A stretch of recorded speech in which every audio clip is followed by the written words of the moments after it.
Bhakta-vrinda. Hare Krishna, Krishna Krishna, Hare Hare, Hare Ram, Ram Ram, Hare Hare, Hare Krishna, Krishna Krishna, Hare Hare, Hare Ram, Ram Ram, Hare. Jaya Radha Madhava, Radha Madhava, Hare.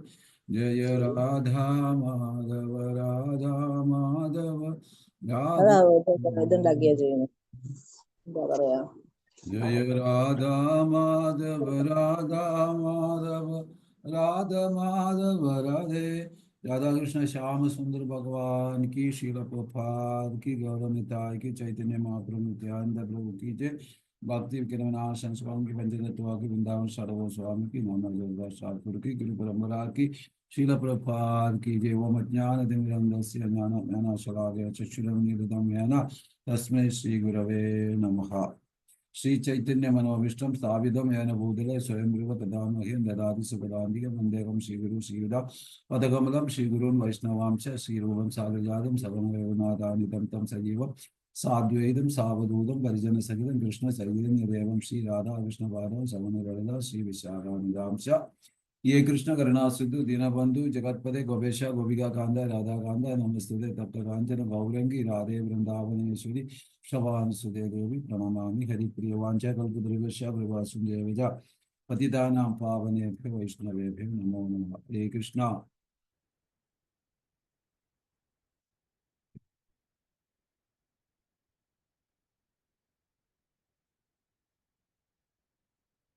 गौर प्रमानंदे हरे हरे कृष्णा। ഭഗവത്ഗീത യഥാരൂപം ഗീത വിഷയ സംഗ്രഹം എന്ന രണ്ടാമത്തെ അധ്യായത്തിലെ 9ാമത്തെ ശ്ലോകം. ഇന്ന് 2 ശ്ലോകം എടുക്കാം, 9ഉം 10ഉം. ഹരേ കൃഷ്ണ. ശീല പ്രഭുപാദ് ജയ. അപ്പോ ശ്ലോകം 9. സഞ്ജയ ഉവാച ഏവമുക്ത്വാ ഋഷികേശം ഗുഡാകേശ പരന്തപ നയോസ്യ ഇതി ഗോവിന്ദമുക്ത്വാ തൂഷ്ണീം ബഹുവാഹ. സഞ്ജയ ഉവാച ഏവമുക്തം ഋഷികേശം ഗുഡാകേശ പരന്തപ നയോസ്യ ഇതി ഗോവിന്ദമുക്ത്വാ തൂഷ്ണീം ബഹുവാഹ. സഞ്ജയ ഉവാച ഏവമുക്ത്വാ ഋഷികേശം ഗുഡാകേശ പരന്തപഃ നയോസ്യ ഇതി ഗോവിന്ദമുക്ത്വാ തൂഷ്ണീം ബഹുവാഹ. ഹരേ കൃഷ്ണ. ശില പ്രഭുപാദിന്റെ പദാനുപദ തർജിമ എല്ലാവരും ശ്രദ്ധയോടെ കേൾക്കുക. സഞ്ജയ ഉവാച, സംജയൻ പറഞ്ഞു, പരന്തവ ശത്രുക്കളെ സംഹരിക്കുന്നവനും ഗുഡാകേശ അജ്ഞാനത്തെ നശിപ്പിക്കുന്നവനും അർജുനൻ ഋഷികേശനോട്, ഇന്ദ്രിയങ്ങളുടെ നാഥനായ കൃഷ്ണനോട് ഏവമുക്ത്വ ഇപ്രകാരം പറഞ്ഞിട്ട് നയോത്സ്യ ഞാൻ യുദ്ധം ചെയ്യുകയില്ല ഇതി എന്ന് ഗോവിന്ദനോട്, കൃഷ്ണനോട്, ഇന്ദ്രിയ സുഖദാതാവിനോട് ഉക്വ പറയുകയും തുഷ്ണീം ബഹുവാഹ മൗനിയായി ഭവിക്കുകയും ചെയ്തു. വിവർത്തനം ശീല പ്രഭുപാദിക്ക് ചെയ്യും. സഞ്ജയൻ പറഞ്ഞു, ഇത്രയും പറഞ്ഞിട്ട് ശത്രു സംഹാരിയായ അർജുനൻ വീണ്ടും ഗോവിന്ദ ഞാൻ യുദ്ധം ചെയ്യുകയില്ല എന്ന് കൃഷ്ണനോട് ഉണർത്തിച്ചുകൊണ്ട് മൗനം കൊണ്ടു. ഭാവാർത്ഥം ശീല പ്രഭുപാദിക്ക് ചെയ്യും. അർജുനൻ യുദ്ധം ചെയ്യാതെ പോർക്കളം വിട്ട് ഭിക്ഷാടനത്തിനായി പുറപ്പെടുന്നു എന്നറിയുമ്പോൾ ധൃതരാഷ്ട്രർക്ക് വലിയ സന്തോഷമായിരിക്കണം. എന്നാൽ സഞ്ജയൻ അദ്ദേഹത്തെ പരന്തപഃ ശത്രുക്കളെ സംഹരിക്കാൻ കഴിവുള്ളവൻ എന്ന പദപ്രയോഗം കൊണ്ട് നിരാശപ്പെടുത്തി. കുടുംബത്തോടുള്ള മമത ബന്ധം നിമിത്തം അല്പസമയത്തേക്ക് വൃഥ ദുഃഖത്തിന് അടിമപ്പെട്ടുവെങ്കിലും അർജുനൻ സർവോത്തമ ഗുരുവായ കൃഷ്ണനെ ഒരു ശിഷ്യൻ എന്ന പോലെ ശരണം പ്രാപിച്ചു. കുടുംബസ്നേഹം മൂലമുള്ളവയായ മിഥ്യാ വിലാപത്തിൽ നിന്നും ക്ഷണേന വിമുക്തനായി. ആത്മസാക്ഷാത്കാരത്താൽ അതാ കൃഷ്ണാവബോധത്താൽ പ്രകാശിതനായി അർജുനൻ നിശ്ചയമായും യുദ്ധം ചെയ്യുമെന്ന് ഇത് സൂചിപ്പിക്കുന്നു. അർജുനൻ കൃഷ്ണന്റെ ഉപദേശത്താൽ ഉദ്ബുദ്ധനായി അവസാനം വരെ പൊരുതുമെന്നതുകൊണ്ട് ധൃതരാഷ്ട്രർക്ക് നൈരാശ്യത്തിനെ വഴിയുള്ളൂ. ഹരേ കൃഷ്ണ. ഓം ജ്ഞാനനിരന്തരസ്യ ജ്ഞാനമയം ചക്ഷുരന്മേ ശ്രീലപ്രഭാതി ഗുരുദേവ കി ജയ്. ഹരേ കൃഷ്ണ. നമുക്കറിയാം, 2-ാമത്തെ അധ്യായം ആത്മാവിനെ പറ്റിയുള്ളതാണ്. അതും ഈ ഭഗവത്ഗീതയിലെ ഏറ്റവും വലിയൊരു അധ്യായം തന്നെയാണ്. ഇവിടെ അർജുനൻ സറണ്ടറായി കൃഷ്ണനിൽ, അതായത് ഗുരു ശിഷ്യ ബന്ധത്തിൽ, ഗുരുവും സുഹൃത്ത് ബന്ധത്തിൽ നിന്ന് ഗുരു ശിഷ്യ ബന്ധത്തിലേക്ക് ഉയർത്തപ്പെടുകയും അങ്ങനെ അർജുനൻ ഭഗവാനിൽ സറണ്ടറായി കൃഷ്ണനിൽ, കൃഷ്ണ എൻ്റെ ഗുരുവായി ഞാൻ അങ്ങയെ സ്വീകരിക്കുന്നു എന്ന് പറയുകയും അതിൻ്റെ അടിസ്ഥാനത്തിൽ ഭഗവത്ഗീത കൃഷ്ണൻ പറയാൻ തുടങ്ങുന്നു. ഇവിടെ ശിഷ്യസ്തോ അഹം ഷാദിമാം ത്വം പ്രപന്നം. നമുക്കറിയാം, കൃഷ്ണ നീ മാത്രം എൻ്റെ രക്ഷകൻ. ഇവിടെ ധൃതരാഷ്ട്രർ വളരെ സന്തോഷത്തിൽ, കാരണം യുദ്ധങ്ങളും വിട്ട് എൻ്റെ അർജുനൻ യുദ്ധക്കളം വിടും, അത് ആയതിനാൽ എൻ്റെ മക്കൾ ജയിക്കുമെന്നുള്ള ധാരണ ധൃതരാഷ്ട്രർക്ക് ഉണ്ട്. ധൃതരാഷ്ട്ര സ്വഭാവം നമുക്ക് തന്നെ അറിയാം. അന്ധനാണ്. മാനസികമായിട്ടും ശാരീരികമായിട്ടും ബുദ്ധിപരമായിട്ടും അദ്ദേഹം ശരിക്കും ഒരു അന്ധനാണ്. ആയതിനാൽ അദ്ദേഹത്തിന് ഇങ്ങനെയുള്ള അഹംഭാവത്തിലും മിഥ്യാബോധത്തിലുള്ള ചിന്താധാര വരും എന്നുള്ള ഒരു സൂചന ഇൻഡയറക്റ്റ് ആയിട്ട് സഞ്ജയൻ നമ്മൾക്ക് കാട്ടിത്തരുന്നു. അപ്പൊ അദ്ദേഹത്തിന്റെ ധാരണ എന്ന് പറഞ്ഞാൽ അർജുനൻ യുദ്ധക്കളം വിട്ട് സന്യസിക്കുവാനോ അല്ലെ തീർത്ഥാടനത്തിനോ ഇത്യാദി കാര്യങ്ങളിലേക്ക് പോകും. ആയതിനാൽ എൻ്റെ മക്കൾ ജയിക്കും എന്നുള്ളത് ഒരു ധാരണയുണ്ട്. കാരണം സഞ്ജയൻ ഈ യുദ്ധം തുടങ്ങുമ്പോൾ തന്നെ ഇൻഡയറക്റ്റ് ആയിട്ട് പറയുന്നുണ്ട്, ഇത് അർജുനന്റെ പക്ഷം, അതായത് പാണ്ഡവരുടെ പക്ഷമേ ജയിക്കുകയുള്ളൂ. കാരണം ഭഗവത്ഗീതയിൽ അവസാനം തന്നെ പറഞ്ഞു, എത്ര യോഗേശ്വരോ കൃഷ്ണ, എവിടെ കൃഷ്ണനുണ്ടോ അവിടെ വിജയം സുനിശ്ചിതമാണെന്നും ആദ്യം തന്നെ പറഞ്ഞു. കുരുക്ഷേത്ര യുദ്ധകളത്തിന്റെ ഒരു മഹിമ ഇൻഡയറക്റ്റ് ആയിട്ട് സഞ്ജയൻ പറയുന്നു. ആയതിനാൽ ധർമ്മയുദ്ധം നടക്കുമ്പോൾ ധർമ്മക്ഷേത്രേ കുരുക്ഷേത്രേ, അപ്പൊ ധർമ്മക്ഷേത്രമാകുന്ന കുരുക്ഷേത്രത്തിൽ ധർമ്മയുദ്ധം നടക്കുന്നത് കൊണ്ട് തീർച്ചയായും അർജുനന്റെ അല്ലെങ്കിൽ പാണ്ഡവരുടെ പക്ഷം ജയിക്കും. അതിലുപരി ഹനുമാൻ കൊടിയടയാളമുള്ള രഥത്തോടു കൂടിയാണ് അർജുനനും കൃഷ്ണനും ഇരിക്കുന്നത്. എവിടെ അർജുനനുണ്ടോ അവിടെ വിജയം സുനിശ്ചിതമാണെന്നുള്ള ധ്വനിയും കൊടുക്കുന്നുണ്ട്. അതിലെല്ലാം ഏറ്റവും ശ്രേഷ്ഠം ഭഗവാന്റെ സാന്നിധ്യം, ഭഗവത് ശരണാഗതി. ഭഗവാനിൽ അർജുനൻ ശരണാഗതി പ്രാപിച്ചു.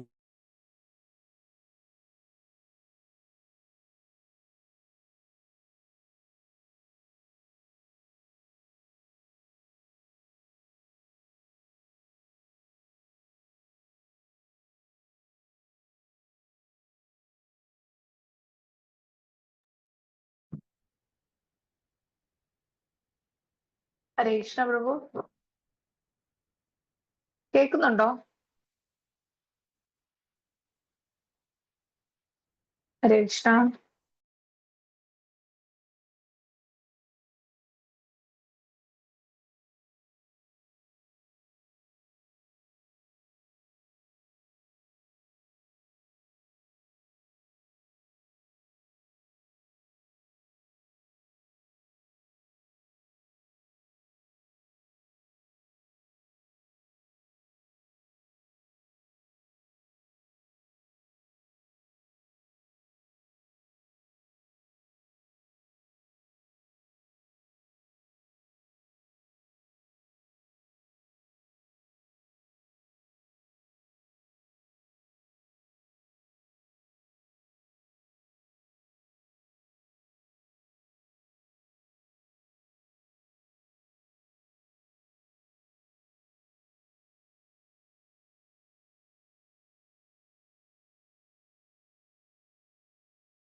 കരണ്ട് പോകും.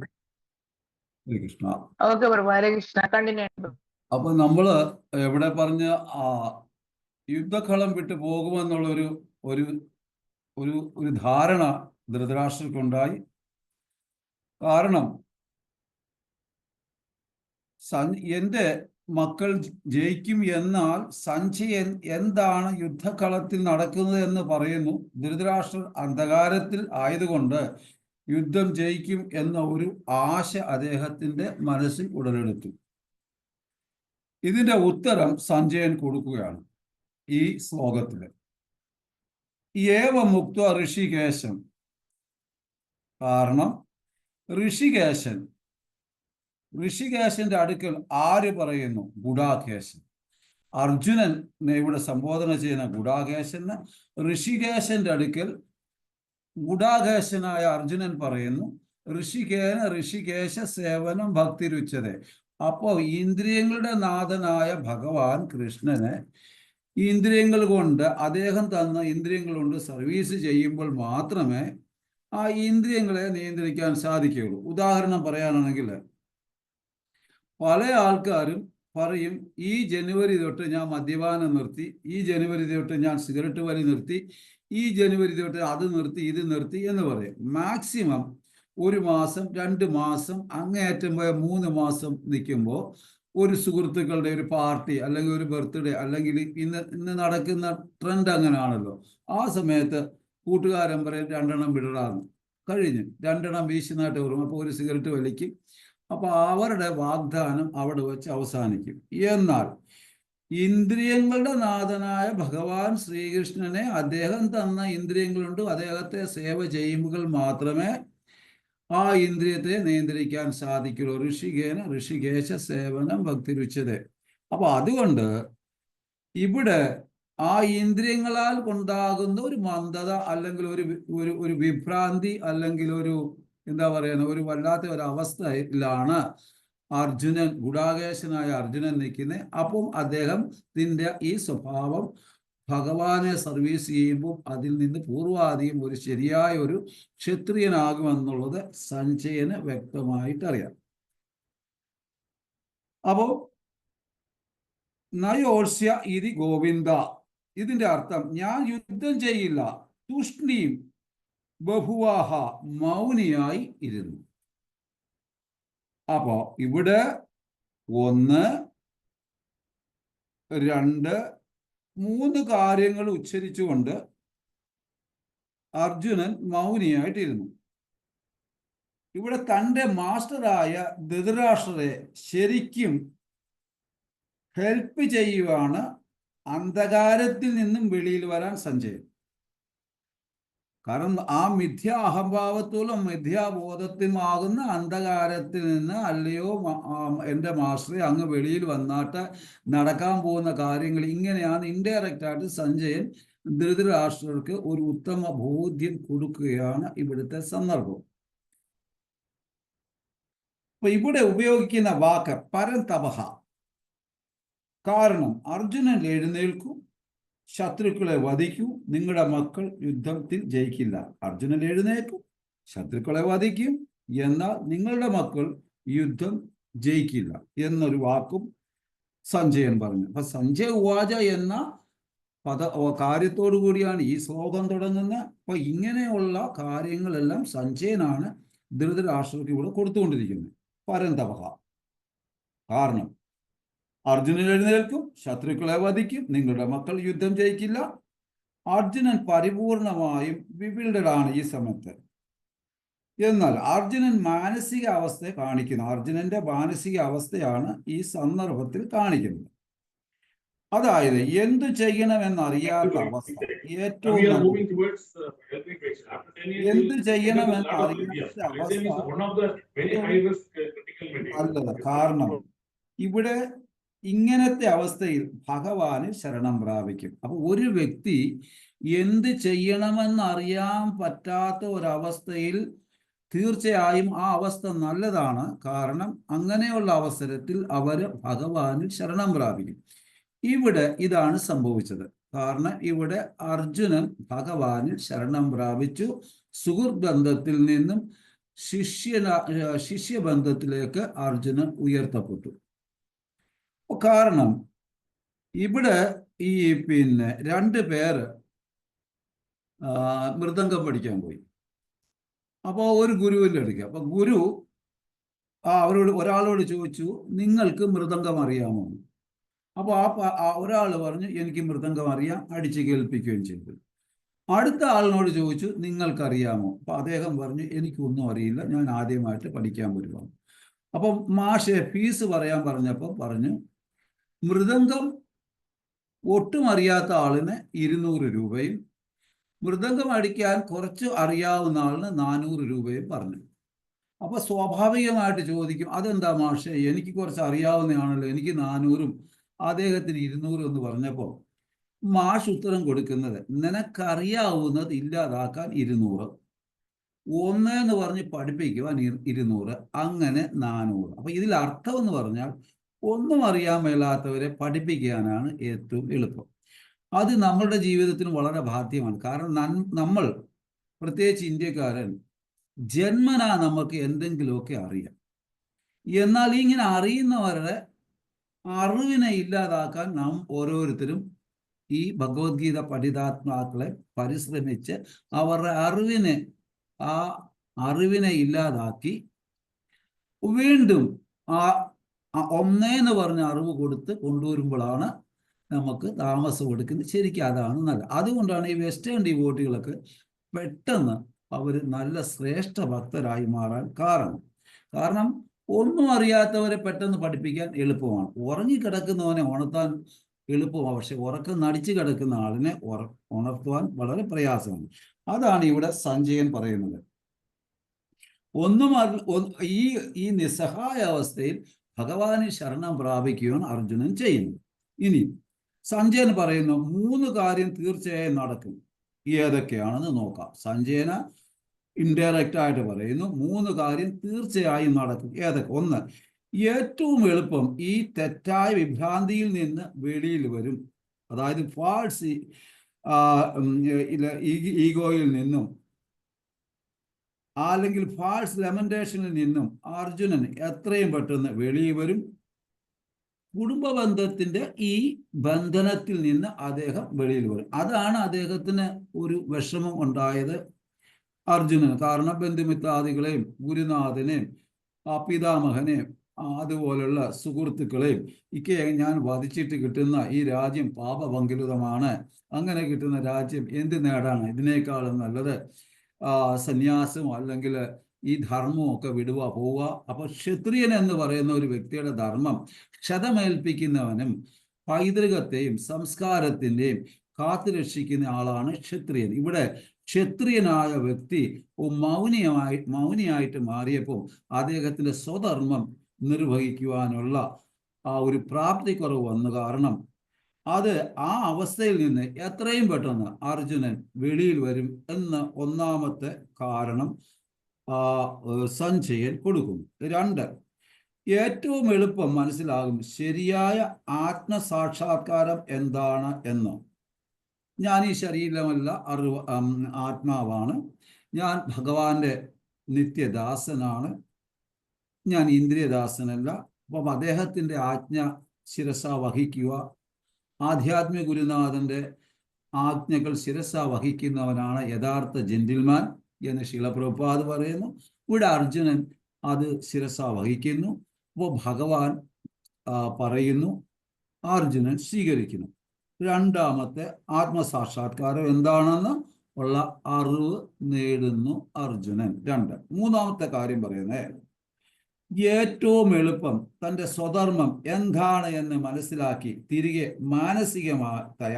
മാനസികമായി തയ്യാറാകും. അവിടെയും ധൃതരാഷ്ട്ര തലയ്ക്ക് സഞ്ജയൻ അടികൊടുക്കുകയാണ്. ഏറ്റവും എളുപ്പം തൻ്റെ സ്വധർമ്മം, ക്ഷത്രിയ ധർമ്മം എന്താണ് എന്ന് മനസ്സിലാക്കി അദ്ദേഹം ഏറ്റവും എളുപ്പം വെളിയിൽ വരും. അപ്പം നമ്മളുടെ സ്വധർമ്മം, ഉദാഹരണം പറയാമെങ്കിൽ ഒരു ഐസ് എടുക്കുക. നമുക്ക് എല്ലാവർക്കും ഓരോ സ്വധർമ്മമുണ്ട്. ഒരു ഗ്ലാസ് വെള്ളം എടുത്തു കഴിഞ്ഞാൽ ആ വെള്ളത്തിൻ്റെ ഘടന അല്ലെങ്കിൽ അതിൻ്റെ സ്വരൂപം ദ്രവരൂപമാണ്. ആ ദ്രവരൂപമാകുന്ന ആ വെള്ളത്തെ ഫ്രീസറിൽ വെച്ച് ഇത്രയും ഡിഗ്രി സെന്റിഗ്രേഡിൽ തണുപ്പ് കൊടുത്തു കഴിഞ്ഞാൽ അത് രൂപമാകുന്ന ഐസായി മാറും. എന്നാൽ ഒരു വ്യക്തിക്ക് ദാഹിക്കുമ്പോൾ വെള്ളം കുടിക്കേണ്ടതിന് പകരം ഐസ് കഴിച്ചാൽ ദാഹം മാറുമോ? മാറത്തില്ല. കാരണം എന്താണ്? വെള്ളത്തിന്റെ ദ്രവരൂപത്തിന്റെ ഘടനയ്ക്ക് ഖരരൂപമായ ഐസിന് വ്യത്യാസം വന്നു.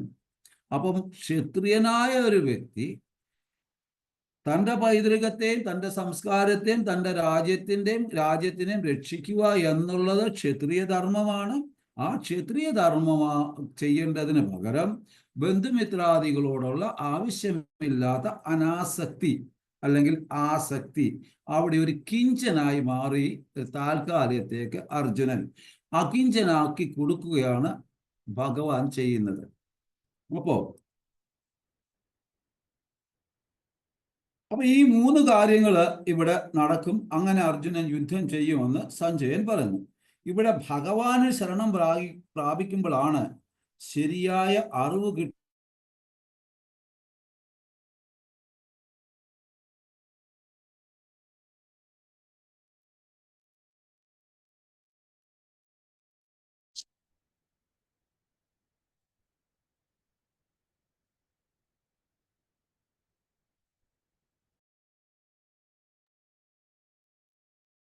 ഹരേ കൃഷ്ണ പ്രഭു.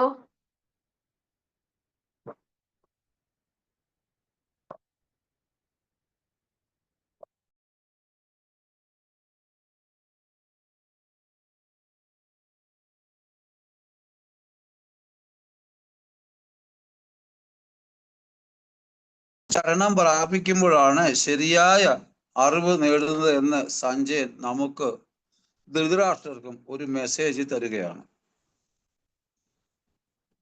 ഇവിടെ 2 സംസ്കൃത പദം ഉപയോഗിക്കുന്നു. ഒന്ന് ഋഷികേശൻ, 2 ഗുഡാകേശൻ. സഞ്ജയൻ ഉപയോഗിക്കുന്ന 2 വാക്കാണ് ഋഷികേശൻ, ഗുഡാകേശൻ. ഋഷികേശൻ എന്ന് പറഞ്ഞാൽ ഇന്ദ്രിയത്തിനെ നിയന്ത്രിക്കുന്നവൻ. ഗുഡാകേശൻ എന്നാൽ അജ്ഞാനത്തെ നശിപ്പിക്കുന്നവൻ. അപ്പൊ ഗുഡാകേശനും ഋഷികേശന്റെ അടുക്കൽ പറയുന്നു, ഗുഡാകേശൻ ഋഷികേശന്റെ അടുക്കൽ പറയുന്നു, സഞ്ജയൻ വ്യാസദേവന്റെ ശിഷ്യനാണ്, അദ്ദേഹം മോശമല്ല. അപ്പൊ അതുകൊണ്ട് അദ്ദേഹം പറയുകയാണ് ധൃതരാഷ്ട്രന്റെ അടുക്കൽ, ഗുഡാകേശൻ ഋഷികേശന്റെ അടുക്കൽ പറയുന്നു, ഋഷികേശൻ അതെല്ലാം ശരിയാക്കും എന്നുള്ളതിന് സംശയമില്ല എന്ന് പറയുന്നു. കാരണം അദ്ദേഹം ആരുടെ? വ്യാസദേവന്റെ ശിഷ്യനായതുകൊണ്ട് അദ്ദേഹം ഒട്ടും മോശമല്ല. അദ്ദേഹത്തിന് അറിയാം എന്താ സംഭവിക്കാൻ പോണേന്ന്. അർജുനന്റെ ഇന്ദ്രിയത്തെ നിയന്ത്രിച്ച് വെളിച്ചം കൊടുക്കുന്നു ഋഷികേശൻ.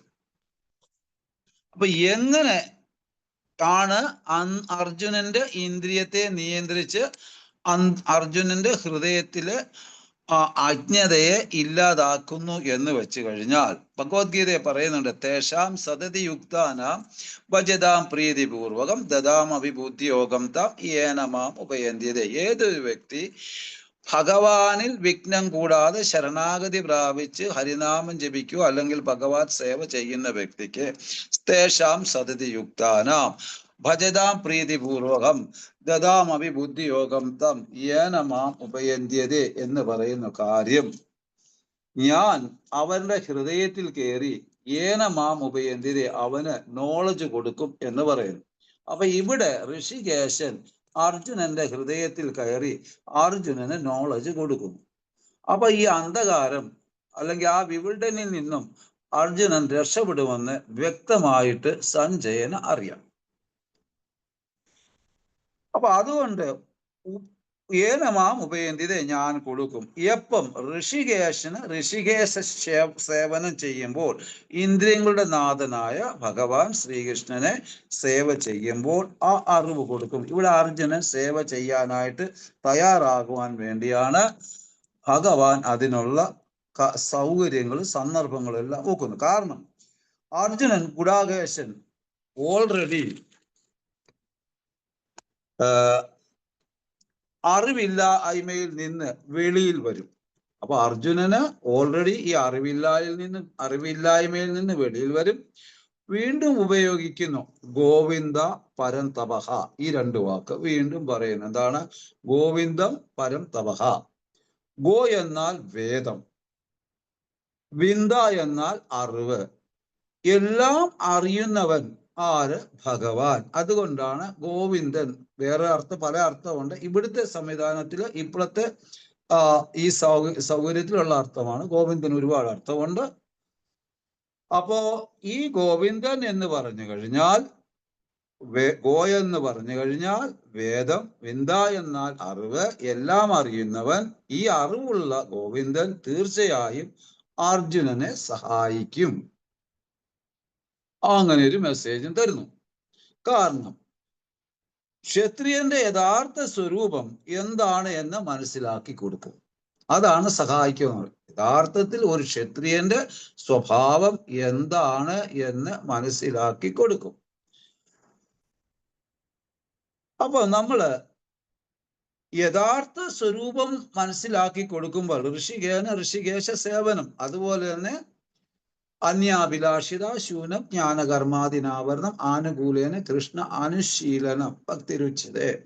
അപ്പൊ ഭഗവാനെ സന്തോഷിപ്പിക്കുക എന്നുള്ളതാണ് ഭഗവാന്റെ ഭക്തന്റെ യഥാർത്ഥ ലക്ഷ്യം. ഇവിടെ ധർമ്മയുദ്ധം ആയതുകൊണ്ട് അർജുനൻ ഏത് പ്രകാരത്തിലും യുദ്ധം ചെയ്തേ മതിയാകുള്ളൂ. അപ്പം കാരണം ഭഗവാന്റെ സന്തോഷമാണ് ഭക്തനായ അർജുനനും ആഗ്രഹിക്കുന്നത്. താൽക്കാലികമായിട്ടുള്ള ഒരു വിമിഷ്ടം അത്രമേ ഉള്ളൂ. ഇനി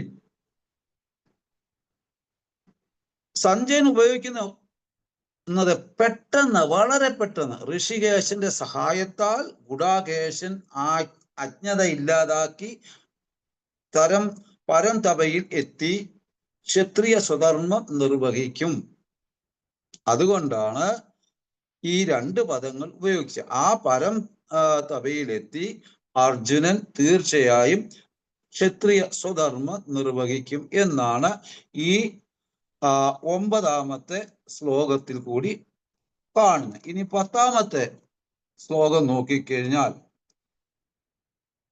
തമുവാച ഋഷികേശഃ പ്രഹസന്നീവ ഭാരത സേനയോർ മധ്യേ വിഷീദന്തമിതം വചഃ. അപ്പോ വിവർത്തനം ശീലപ്രഭുവാദിക്ക്. അല്ലയോ ഭാരത, അപ്പോൾ ഇരു സൈന്യങ്ങളുടെയും നടുവിൽ വെച്ച് മന്ദഹാസത്തോടെ കൃഷ്ണൻ ദുഃഖിതനായ അർജുനനോട് പറഞ്ഞു. ഭാവാർത്ഥം: ഉറ്റമിത്രങ്ങളായ ഋഷികേശനും ഗുഡാകേശനും തമ്മിലുള്ള സംഭാഷണം തുടരുകയാണ്. അപ്പൊ ഇതുവരെ സുഹൃത്തുക്കളായാൽ ഇരുവരും ഒരേ നിലയിലുള്ളവരായിരുന്നു. അപ്പോ ഇതുവരെ അവര് സുഹൃത്ത് ബന്ധമായതുകൊണ്ട് രണ്ട് ആൾക്കാരും ഒരേ നിലയിലായിരുന്നു. എന്നാൽ ഇങ്ങോട്ട് ഗുഡാകേശനും ഋഷികേശനും ഗുരു ശിഷ്യ ബന്ധത്തിൽ എത്തി നിൽക്കുകയാണ്. ഒരാൾ സ്വമേധയാ മറ്റേയാളിന്റെ ശിഷ്യനായി, സ്നേഹിതൻ ശിഷ്യനായതോർത്ത് കൃഷ്ണൻ മന്ദഹിച്ചത്. എന്തിനാണ് കൃഷ്ണൻ മന്ദഹസിച്ചതെന്ന് പറഞ്ഞാൽ, സുഹൃത്ത് ബന്ധം മാറി ഗുരുശിഷ്യ ബന്ധത്തിലേക്ക് ഉയർത്തപ്പെട്ടു അർജുനൻ. അത് മനസ്സിലാക്കി കൃഷ്ണൻ മന്ദഹസിച്ചു. എല്ലാവരുടെയും പ്രഭുവായിക്കൊണ്ട് സർവേശ്വരനായ അദ്ദേഹം എപ്പോഴും ഉന്നത പദത്തിൽ വർത്തിക്കുന്നു. കാരണം അദ്ദേഹമാണ് എല്ലാത്തിൻ്റെ അധിപനായതുകൊണ്ട് സർവത്ര പ്രവർത്തന ഇതി മത്വ ഭജന്തോമ ബുധാഭാവ സമനക എന്ന് വെച്ചാൽ എല്ലാത്തിൻ്റെയും നിയന്ത്രിതാവും, എല്ലാത്തിൻ്റെയും സൃഷ്ടാവും, എല്ലാത്തിൻ്റെയും അധിപനും ഒക്കെ ഭഗവാൻ ആയതുകൊണ്ട് അദ്ദേഹം ശ്രേഷ്ഠനാണ്. അപ്പൊ അദ്ദേഹത്തിനെ അനുസരിക്കുകയാണെന്നുള്ളതാണ് ഇവിടെ പറഞ്ഞു വെക്കുന്നത്. അപ്പം ഭഗവാൻ ഭക്തരുടെ ഇഷ്ടാനുസരണം സുഹൃത്ത്, മകൻ, കാമുകൻ എന്നീ വേഷങ്ങൾ സ്വീകരിക്കാൻ സമ്മതിക്കുന്നു. ഗുരുവായി സ്വീകരിച്ചപ്പോൾ ഉടൻ തന്നെ അദ്ദേഹം ഗുരുസ്ഥാനം സ്വീകരിക്കും. ആചാര്യൻ ശിഷ്യനോടെന്ന പോലെ ഗാംഭീര്യത്തോടെ യഥാവിധി സംസാരിക്കുകയും ചെയ്യും. അപ്പൊ ഇവിടെ ഇതുവരെ സുഹൃത്ത് ബന്ധത്തിൽ നിന്നും ഗുരുശിഷ്യ ബന്ധത്തിലേക്ക് ഉയർത്തപ്പെട്ടപ്പോൾ ആചാര്യനായ ഭഗവാൻ ശ്രീകൃഷ്ണൻ ആ ഒരു ഗാംഭീര്യത്തോടെ ആജ്ഞാപിക്കുകയാണ് ചെയ്യുന്നത്. നിന്റെ ധർമ്മം ഇതാണ്, പക്ഷെ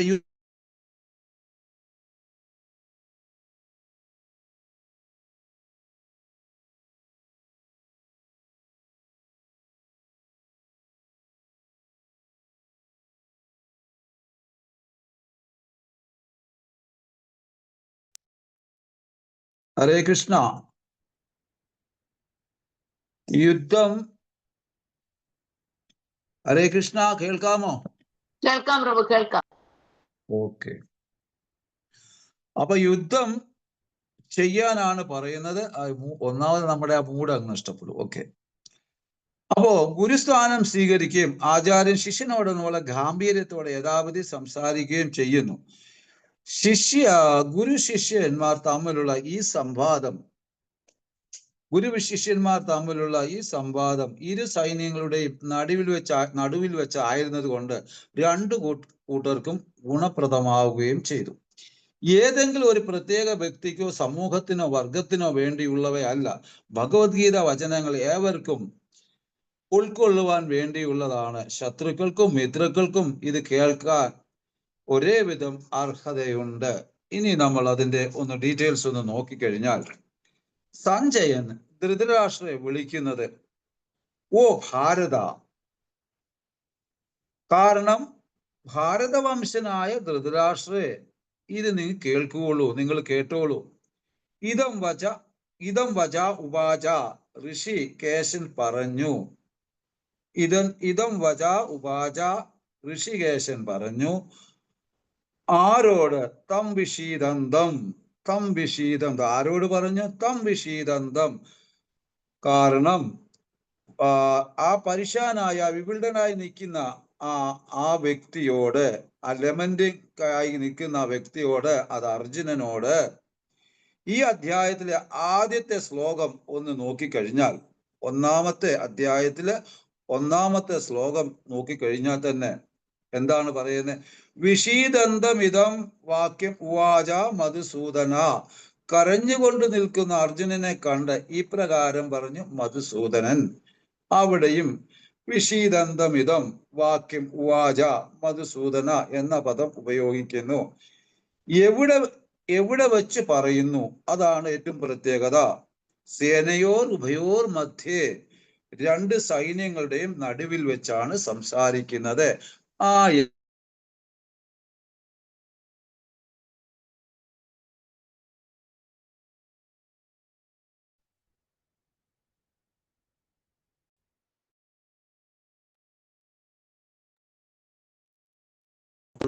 ക്രിസ്ത്യനോ മുസ്ലിമെന്നോ ജൈനനോ യൂതനോ ഒന്നുമില്ല. ആത്മാവ് ഭഗവാന്റെ അംശമാണ്. മാമേവാംശ ജീവലോക ജീവഭൂത സനാതന. ഭഗവാന്റെ അംശമാണ്. ആ അംശത്തിന് യാതൊരു ജാതിയില്ല, ഒരു മതമില്ല. കാരണം റിലീജിയൻ ചേഞ്ച് ആകും, ധർമ്മം ഒരിക്കലും ചേഞ്ച് ആകത്തില്ല. ക്രിസ്ത്യാനി ഹിന്ദുവാകും, ഹിന്ദു മുസ്ലിം ആകും, മുസ്ലിം ക്രിസ്ത്യാനിയാകും. എന്നാൽ അവർക്ക് വിധിക്കപ്പെട്ട സ്വധർമ്മം ഒരു കാരണവശാലും ചേഞ്ച് ആകുകയില്ല. അപ്പൊ ആയതിനാൽ ഇവിടെ ഉദ്ധരിക്കുന്നത് തം വിഷീദന്തം, ആ പ്രയാസമായി നിൽക്കുന്ന ആളിനെ മധുസൂദനൻ ധർമ്മത്തെ പറ്റിയൊക്കെ പറഞ്ഞ് ഉയർത്തി എഴുന്നേൽപ്പിക്കും. ഈ അധ്യായത്തിലെ ആദ്യത്തെ ശ്ലോകം അതാണ്. വിഷീദന്തമിതം വാക്യം ഉവാച മധുസൂദന.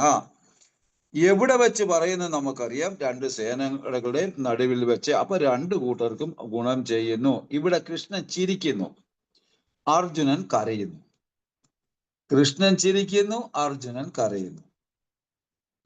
അപ്പൊ നമ്മളൊന്ന് നോക്കിയ, ഒരു കുട്ടി ജനിക്കുമ്പോ തീർച്ചയായിട്ടും കുട്ടിയെ നേഴ്സ് അല്ലെ ഡോക്ടർ പുറത്തടിച്ചോ അല്ല കരയുമ്പോൾ അമ്മ ചിരിക്കുകയാണ് ചെയ്യുന്നത്. എല്ലാം കാരണം എന്താണ്? തെറ്റാണ് അമ്മ ചിരിക്കുന്നത്. പക്ഷെ കുട്ടി കരയുമ്പോഴാണ് അമ്മയ്ക്ക് സന്തോഷമാകുന്നത്. അപ്പൊ അമ്മ ചിരിക്കും. ഇവിടെ അർജുനൻ കരയുന്നു, കൃഷ്ണൻ ചിരിക്കുന്നു. ഭക്തരുടെ ഏത് ഭാവത്തിനും ആഗ്രഹത്തിനും കൃഷ്ണൻ തയ്യാറായി. അച്ഛനായും അമ്മയായും മകനായും സുഹൃത്തായും ഗുരുവായും ഏത് തരത്തിലെ ബന്ധനത്തിനും തയ്യാറാകുന്നു. അർജുനന്റെ ആഗ്രഹപ്രകാരം സുഹൃത്താകുന്ന കൃഷ്ണൻ അർജുനന്റെ ആഗ്രഹപ്രകാരം ഗുരുവാകാൻ തയ്യാറായി നിൽക്കുന്നു, ഗുരുവാകുന്നു. ആകാൻ കൃഷ്ണൻ റെഡിയാണ്, ഓൾറെഡി ആയി കഴിയുകയും ചെയ്തു. എന്നാൽ പ്രഹസന്നിവ, എന്തിന് കൃഷ്ണൻ ചിരിച്ചു? കാരണം സുഹൃത്ത് ഗുരുവായി സ്വീകരിച്ചത് കൊണ്ട് കൃഷ്ണൻ ചിരിച്ചു. അപ്പൊ സ്വാഭാവികമായിട്ട് ചോദിക്കും, അർജുനൻ കരയുകയാണ്, ആ കരഞ്ഞുകൊണ്ടിരിക്കുന്ന ആ സന്ദർഭത്തിൽ കൃഷ്ണൻ ചിരിക്കുന്നു. എന്തുകൊണ്ട് കൃഷ്ണൻ ചിരിക്കുന്നു? സുഹൃത്ത് ബന്ധത്തിൽ നിന്നും ഗുരു ശിഷ്യ ബന്ധത്തിലേക്ക് ഉയർന്നത് കൊണ്ട് അതിലാണ് കൃഷ്ണൻ ഇവിടെ ചിരിക്കുന്നത്. അപ്പം ഉദാഹരണം നമുക്കറിയാം, കപിലമുനിയും അമ്മയും, നമ്മുടെ ജയപതാക സ്വാമിയും അമ്മയും. കാരണം കപിലമുനി അമ്മ കപിലമുനിയെ ഗുരുവായിട്ട് സ്വീകരിച്ചു, ജയപതാക സ്വാമിയുടെ അമ്മ ജയപതാക സ്വാമിയെ ഗുരുവായിട്ട് സ്വീകരിക്കുന്നു. അപ്പൊ അതേപോലെ സുഹൃത്ത് ബന്ധത്തിൽ നിന്ന് ഉള്ള അർജുനൻ കൃഷ്ണനെ ഗുരുവായിട്ട് സ്വീകരിക്കുന്നു.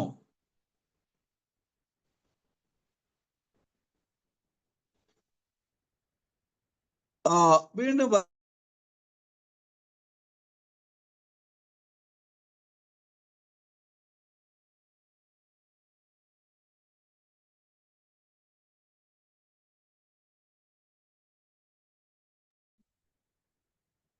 ഭാരത സേനയോർ ഉഭയോർ മധ്യേ സ്ഥാപിതം രഥോ ഉത്തമം. ഋഷികേശന് ഓർഡർ കൊടുക്കുന്നു ഗുഡാകേശൻ ഇത് ചെയ്യൂ എന്ന്. ഏവമുക്തോ ഋഷികേശോ ഗുഡാകേശേന ഭാരത സേനയോർ ഉഭയോർ മധ്യോ സ്ഥാപിതം രഥോ ഉത്തമം. ഋഷികേശന് ഓർഡർ കൊടുക്കുന്നു, ഗുഡാകേശൻ ഇത് ചെയ്യൂ. അപ്പം സേനയുടെ മധ്യത്തിൽ രഥം സ്ഥാപിക്കുന്നു, ഉത്തമമായി ആണ് എന്ന് പറയുന്നു, സ്ഥാപിക്കുന്നു. ഇവിടെ അർജുനൻ ഓർഡർ ചെയ്യുന്നു,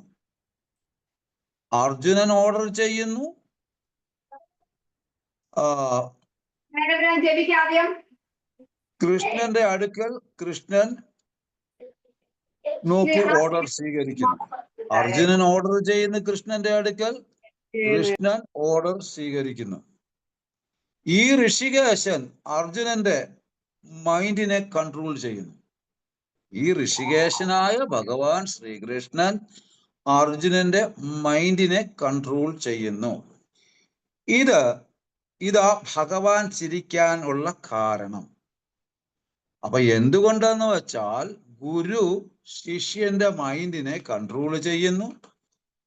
അതുകൊണ്ടാണ് ഇവിടെ ഭഗവാൻ ചിരിക്കാൻ കാരണം ഋഷികേശൻ അർജുനന്റെ മൈൻഡിനെ കൺട്രോൾ ചെയ്യുന്നു. ഇതാണ് ഭഗവാൻ ചിരിക്കാൻ കാരണം. ഇവിടെ ഗുണം ഭക്തന്റെ.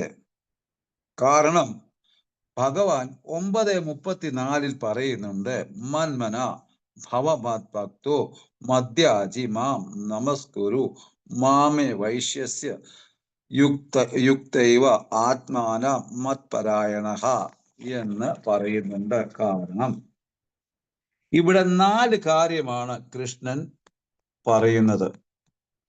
മന്മന എല്ലായ്പ്പോഴും എന്നെ ഓർക്കുക, ഭവമദ്ഭക്തോ എന്റെ ഭക്തനാകൂ, മദ്യാജ് എന്നെ ആരാധിക്കൂ, മാം നമസ്കുരു എന്നെ പ്രണമിക്കൂ. ഇങ്ങനെ ഈ 4 കാര്യങ്ങൾ, 4 ടിപ്പാണ് ഭഗവാൻ ഈ 9:34 ശ്ലോകത്തിൽ കൊടുക്കുന്നത്. അപ്പൊ ഈ 4 കാര്യത്തിലും അർജുനൻ എത്തുകയാണ്. കാരണം മനസ്സ് ഭഗവാനിൽ അർപ്പിക്കുന്നു, എല്ലായ്പ്പോഴും ഭഗവാനെ ഓർക്കുന്നു, ഭഗവാനെ ഉള്ള ഏകമാത്ര ആശ്രയമെന്ന് മനസ്സിലാക്കിക്കൊണ്ടാണ് അദ്ദേഹം ഗുരുവായിട്ട് ഭഗവാനെ സ്വീകരിക്കുന്നത്. മദ്ഭക്തോ ഭഗവാന്റെ ഭക്തനായി കഴിഞ്ഞു, മദ്യാജി എന്നെ ആരാധിക്കൂ എന്ന് ഭഗവാനെ ആരാധിക്കുന്നു, മാം നമസ്കുരു ഭഗവാനെ പ്രണമിക്കുന്നു. അപ്പൊ മന്മന നാം ക്വാളിറ്റി, രൂപം, ലീലകൾ ഇതില് സ്മരിക്കുന്നു.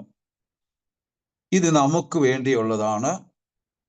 നമ്മൾ ഭഗവാന്റെ നാമം, ക്വാളിറ്റി, രൂപം, ലീലകൾ ഇതിലൊക്കെ നമ്മൾ സ്മരിക്കുന്നു. കാരണം ഭവമദ്ഭക്തോ സർവ ഇന്ദ്രിയങ്ങൾ ഭഗവത് സേവയിൽ സമർപ്പിക്കുക. ആ വ്യക്തിയുടെ സർവമാന ഇന്ദ്രിയങ്ങളും ഭഗവാന്റെ സന്തോഷത്തിനും ഭഗവത് സേവയ്ക്കും വേണ്ടി സമർപ്പിക്കുക. ഇവിടെ അർജുനൻ തൻ്റെ ആധ്യാത്മിക ഗുരുനാഥന്റെ കൽപ്പനകൾ മാനിച്ച് അദ്ദേഹം സടകുടഞ്ഞ് എഴുന്നേറ്റ് യുദ്ധത്തിന് തയ്യാറാകുന്നു അങ്ങോട്ട്. അപ്പൊ അതിനു വേണ്ടിയുള്ള നിർദ്ദേശങ്ങൾ ഗുരു ശിഷ്യന് കൊടുക്കുകയാണ് ചെയ്യുന്നത്. വളരെ സ്ട്രോങ് ആയിട്ട്. അതാണ് അദ്ദേഹം ചിരിക്കാനുണ്ടായ ഒരു കാരണം കൂടി. മദ്യാജി, സുഗന്ധം, പുഷ്പം, ധൂപം, ദീപം, നിവേദ്യം എന്നിവ എനിക്ക് അർപ്പിക്കുക. നമുക്ക് വേണ്ടി പറയുന്നു. മാം നമസ്കുരു, ഇവിടെ പ്രണാമം ചെയ്യുക. ഈ പ്രണാമം ചെയ്യുന്ന സമയത്ത് ഭഗവത് സ്തുതി നിർബന്ധമാണ്. സ്തുതിക്കാതെ ഒരാളും ഭഗവാന്റെ മുന്നിൽ പ്രണാമം ചെയ്യരുത്. കാരണം ശാസ്ത്രം പറയുന്നുണ്ട്, സ്തോത്രപ്രിയനാണ് ഭഗവാൻ ശ്രീകൃഷ്ണൻ. സ്തോത്രപ്രിയനായ ഭഗവാനെ സ്തുതിച്ചുകൊണ്ട് പ്രണാമം ചെയ്യുമ്പോഴാണ് നമ്മുടെ അഹങ്കാരത്തിന് ശമനം വരുന്നത്. തന്നെയുമല്ല, മനസ്സ് കാലിയാകരുത്. അപ്പൊ മനസ്സിൽ ഭഗവാനെ കുടിയിരുത്തിക്കൊണ്ടാണ് നമ്മൾ ഭഗവാനെ സ്തുതിക്കേണ്ടത്. അപ്പൊ ആ ഒരു സ്തുതി വളരെ പ്രാധാന്യം അറിയിക്കുന്നു. അപ്പം അല്ല എങ്കിൽ ഇത് അപരാധമാണ് എന്ന് ശാസ്ത്രം പറയുന്നു. എത്ര എളുപ്പ വഴിയാണ് കലിയുഗത്തില് നമുക്ക് തന്നത്. കാരണം ഭഗവാൻ കലിയുഗത്തില് പ്രായേണ അല്പായുസ്, നമ്മൾ അല്പായുസുക്കളായ ജീവാത്മകളായതുകൊണ്ട് ഏതെങ്കിലും ഈ 4 കാര്യത്തിൽ ഒന്നെങ്കിലും ചെയ്താൽ ഞാൻ നിങ്ങളെ എൻ്റെ ധാമത്തിൽ എൻ്റെ അടുക്ക് എത്തിക്കും എന്ന് പറയുന്ന അത്രത്തോളം ദയാലുവാണ് ഭഗവാൻ. അങ്ങ് തന്നെയുമല്ല, ഈ കലിയുഗത്തിൽ അല്പായുസുക്കളായ നമ്മള് ഈ 4 കാര്യങ്ങളും ചെയ്തു കഴിഞ്ഞാൽ ഭഗവാനെ നമ്മുടെ കൈക്കുള്ളിലാക്കാൻ സാധിക്കും എന്നും ഭഗവാൻ നമുക്ക് വാക്കും തരുന്നു. അപ്പൊ എത്ര എളുപ്പ വഴിയാണ് കലിയുഗത്തിൽ നമുക്ക് തന്നത്. 4-ൽ ഒന്നെങ്കിലും കുറഞ്ഞ പക്ഷം ചെയ്താൽ എൻ്റെ അടുക്കൽ വരുമെന്ന് ഭഗവാൻ വാഗ്ദാനം തരുന്നു. കൃഷ്ണഭക്തൻ എപ്പോഴും ഭഗവാന്റെ സന്തോഷത്തിനായി ഭഗവാനെ ഓർക്കും, പ്രാർത്ഥിക്കും. കാര്യം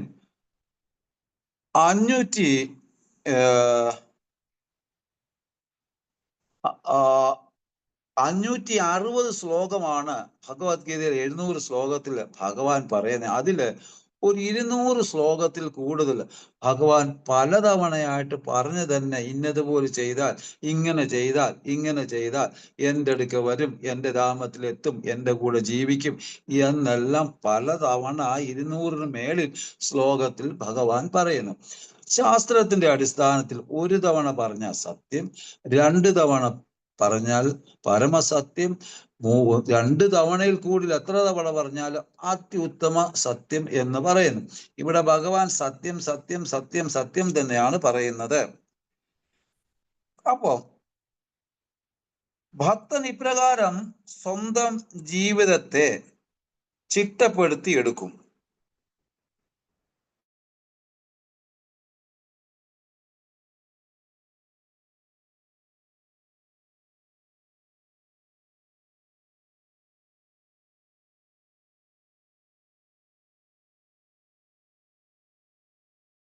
അർജുനൻ.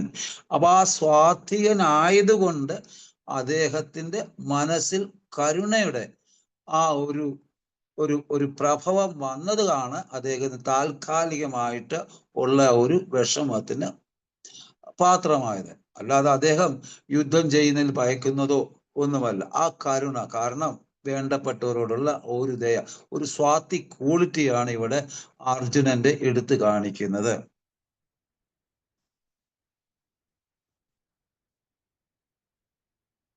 അപ്പൊ കാരണം ഭഗവാന്റെ ഭക്തർ സ്തുതിക്കുമ്പോൾ ഭഗവാൻ തൻ്റെ ഭക്തരെ സ്തുതിക്കുന്നു. അപ്പൊ ഇവിടെ അങ്ങോട്ടും ഇങ്ങോട്ടും അർജുനനും കൃഷ്ണനും അങ്ങോട്ടും ഇങ്ങോട്ടും ഒരു റെസിപ്രൊക്കേഷൻ ആണ് നടക്കുന്നത്.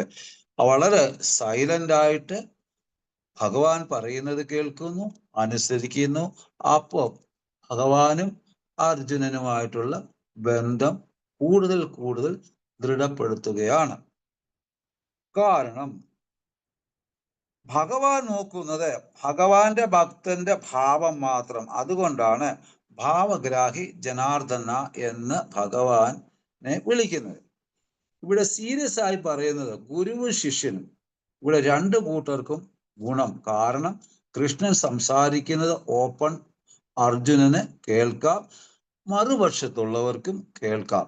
കാരണം യുദ്ധകളത്തിന്റെ നടുവിൽ വെച്ചിട്ടാണ് കൃഷ്ണൻ അർജുനനോട് സംസാരിക്കുന്നത്. അതുകൊണ്ട് ആ അന്നേരത്തെ സാഹചര്യത്തിൽ അവിടെ കൂടിയിരിക്കുന്ന എല്ലാവർക്കും ഇത് കേൾക്കുവാൻ സാധിക്കും. കാരണം ഇത് കാണിക്കുന്നത് ഭഗവത്ഗീത കാണിക്കുന്നത് ഭഗവത്ഗീത എല്ലാവർക്കും വേണ്ടിയുള്ളതാണ്. ഒരു മതത്തിനോ ഒരു സംസ്കാരത്തിനോ വേണ്ടിയുള്ളതല്ല. ഇത് മനുഷ്യന്റെ ജീവന്റെ ലക്ഷ്യത്തിന്റെ മാനുവലാണ്. അടുത്ത ശ്ലോകം തൊട്ട് കൃഷ്ണൻ സംസാരിക്കുന്നു. 560 ശ്ലോകത്തിൽ കൂടി അത് അർജുനൻ കേൾക്കുന്നു. അപ്പൊ ഇതാണ് ഇന്നത്തെ ഒരു രണ്ട് ശ്ലോകത്തിൽ നിന്നും എന്റെ രത്നച്ചുരുക്കം. അതിലെ കറണ്ട് പോയതിൽ ഞാൻ ക്ഷമ ചോദിക്കുന്നു. കാരണം മഴ വന്നതാണ് ഈ കാരണത്തിന് കാരണം. ഭഗവത്ഗീതയിൽ ഒരു ശ്ലോകത്തിന്റെ കൂടെ കാര്യം പറഞ്ഞ് നിർത്തുക. ഭഗവത്ഗീതയില് 11:55 പറയുന്നു, മത് കർമ്മക്യാൻ മത് പരമോ മത് ഭക്ത സംഘവർജിത നിർവൈര സർവഭൂതേഷു യാഹ സമയമേതി പാണ്ഡവ. കാരണം 5 കാര്യങ്ങളാണ് കൃഷ്ണൻ ഇവിടെ പറയുന്നത്. മത് കർമ്മ ക്യാൻ എന്ന് പറഞ്ഞാൽ എല്ലാ പ്രവൃത്തിയും കൃഷ്ണന്റെ സന്തോഷത്തിന് വേണ്ടി ചെയ്യുക. മത് കർമ്മ ക്യാൻ എല്ലാ പ്രവൃത്തിയും കൃഷ്ണന്റെ സന്തോഷത്തിന് വേണ്ടി ചെയ്യുക. ഇത് അർജുനന് കൊടുക്കുന്ന വാക്യമാണ് എങ്കിൽ തന്നെ നമ്മൾക്ക് വേണ്ടിയാണ്. നമ്മളാകുന്ന അർജുനനും അർജുനികൾക്കുമാണ്. കാരണം രണ്ടാമത്തെ മത് പരമോ, കൃഷ്ണൻ പരമദിവ്യോത്മ പുരുഷൻ എന്ന് മനസ്സിലാക്കുക. ഭഗവത്ഗീത പഠിതാത്മാക്കള് കൃഷ്ണനാണ് പരമദിവ്യോത്തമ പുരുഷൻ എന്ന് മനസ്സിലാക്കിക്കൊണ്ട് വേണം പഠിക്കുവാൻ എന്നുള്ള ഒരു സൂചനയും നമുക്ക് തരുന്നു. 2, 3 മത് ഭക്ത, കൃഷ്ണഭക്തനാകൂ. അപ്പൊ കൃഷ്ണഭക്തനായെങ്കിൽ മാത്രമേ തേഷാം സതതിയുക്താനാം ഒരു അല്ലെങ്കിൽ തസ്മാത് സർവേഷു കാലേഷു മാ മനുസ്മര ബുദ്ധിച്ച മയ്യാർപ്പിത മനോർബുദ്ധി മാമേ വൈശ്യസ സംശയ. അല്ലയോ അർജുന, ഏത് സാഹചര്യത്തിലും ഏത് പരിതസ്ഥിതിയും എങ്ങനെയുള്ളപ്പോൾ എന്നിൽ മയ്യാർപ്പിത മനോർബുദ്ധി, നിന്റെ മനസ്സും ബുദ്ധിയും എന്നിൽ അർപ്പിച്ച് നീ യുദ്ധം ചെയ്തോ. ബാക്കി ഒന്നും നീ നോക്കണ്ട, ഞാൻ നിന്റെ കൂടെ ഉണ്ട്. അപ്പം ഭഗവാന് വേണ്ടത് ഭക്തനായ നാം എല്ലാവർക്കും ആകാൻ പരിശ്രമിക്കുന്ന നാം എല്ലാവരും ഭഗവാന് മനസ്സും ബുദ്ധിയും അർപ്പിച്ചാൽ മതി. ഭഗവാൻ വേറെ ഒന്നും വേണ്ട. ഇതാണ് നമുക്ക് പ്രയാസം. കാരണം നമ്മുടെ മനസ്സിൽ പട്ടി അവബോധം, പൂച്ച അവബോധം, പിന്നെ ഗാർഡൻ അവബോധം, സുഖഭോഗത്തിനുള്ള അവബോധം, ഇന്റീരിയർ ഡെക്കറേഷൻ അവബോധം, ഇങ്ങനെ ഒരുപാട് പേര് അവബോധം, പെരുമ അവബോധം എന്ന് വേണ്ട ആ അവബോധം ഈ അവബോധം എല്ലാം നിറഞ്ഞു കിടക്കുന്നു. കൃഷ്ണ അവബോധത്തിന് സ്ഥാനമില്ല, സ്ഥലവുമില്ല. അതുകൊണ്ടാണ് ഇവിടെ പ്രത്യേകമായിട്ട് നമുക്ക് ഭഗവാൻ ഈ 5 ടിപ്പ് തന്നത്. മദ്ഭക്ത. ഇനി സംഘവർജിത, ഭൗതികമായ ആസക്തിയെല്ലാം വെടിയുക. 5-മത്തെ നിർവൈരഹ സർവഭൂതേഷു, ഒന്നിനോടും ശത്രുത പാടില്ല. ഒരാളുടെ നെഗറ്റീവായത് നോക്കരുത്.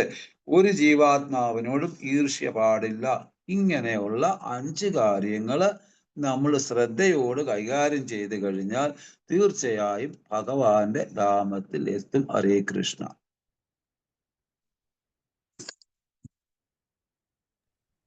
ഹരേ കൃഷ്ണ പ്രഭു. താങ്ക് യു പ്രഭു. ഹരേ കൃഷ്ണ പ്രഭു. സോറി, കറണ്ട് പോയതില് സോറി. അതൊന്നും കുഴപ്പമില്ല പ്രഭു, അതൊന്നും കുഴപ്പമില്ല പ്രഭു. ഓക്കെ പ്രഭു. താങ്ക് യു പ്രഭു. ഹരേ കൃഷ്ണ. ഇത്രയും ബുദ്ധിമുട്ടുണ്ടായിട്ടും പ്രഭു ക്ലാസ് എടുത്തതിന് താങ്ക് യു പ്രഭു. പുതിയ ഡിവോഷൻസ് ആണ്. നിങ്ങൾക്ക് ആർക്കെങ്കിലും എന്തെങ്കിലും ഉണ്ടെങ്കിൽ ദയവായി ചോദിക്കുക. പ്രഭു അതിന് ആൻസർ തരുന്നതായിരിക്കും. ഹരേ കൃഷ്ണ. ജയ ഹോ. വാഞ്ചാകൽപതരുവശ കൃപാസുന്ദേവച പതിതാനാം പാവനേഭ്യോ വൈഷ്ണവേഭ്യോ നമോ നമഃ. ഹരേ കൃഷ്ണ. താങ്ക് യു പ്രഭു. ഹരേ കൃഷ്ണ. ഹരേ കൃഷ്ണ.